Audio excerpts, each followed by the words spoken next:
Қайырлы күн, құрметті мектеп оқушылары, құрметті ұстаздар, құрметті бүгінгі форумға арнайы шақырылған тәуелсіздіктің құрдастары, қонақтар, армысыздар, бөрілі байрақ ұстаған біздің бабаларымыздан қалған ұрпақтар. Бүгінгі жаңа сөйлеген жастардың өзі айтып өтті ғой, бүгінгі тақырыптың өзі де әдемі қойылған екен деп. Бөрі мінез бабалардың ұрпақтары деген. Сондықтан да бүгінгі форум барлықтарыңызға үлкен ой салды деп ойлаймын.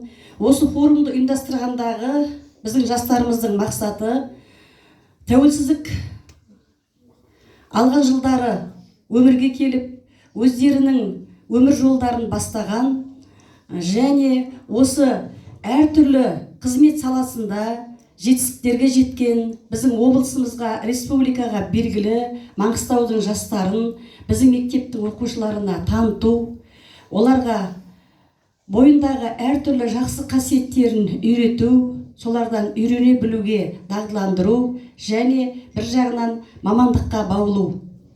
Бүгін біз әртүрлі саладағы жастармен таныстық, небір өзімізге белгілі, кейбірін танысақ, кейбірін жүзінде көрмеген жақсы ағаларыңызбен кездестіңіздер. Сондықтан да бүгінгі форум барлық мектеп оқушыларына, барлық жастарға керекті, іздегендерге өздерін табылатын жақсы форум болды деп ойлаймын.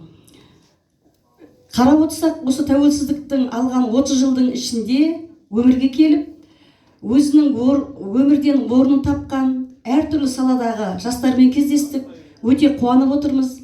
Мен өзімді де бүгін ойлап отырсам тәуелсіздіктің құрдасымын деп ойлаймын, себебі өзімнің 30 жылдық ұстаздық қызметімді осы тәуелсіздік жылдарында бақытты өмірде, бақытты елде өткергеніме мен де өте қуаныштымын.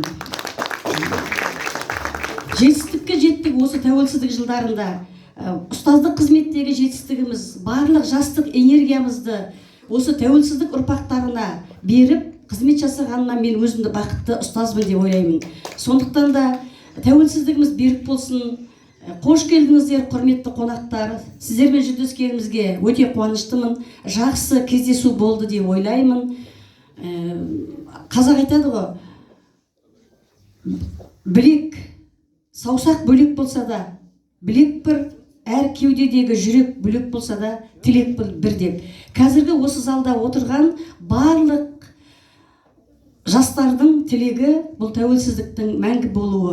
Сондықтан да біздің тілегіміз қабыл болсын, жастарымыз жалынды, жігерлі болсын, бөрілі мінез барлық біздің ұрпағымыздың бойында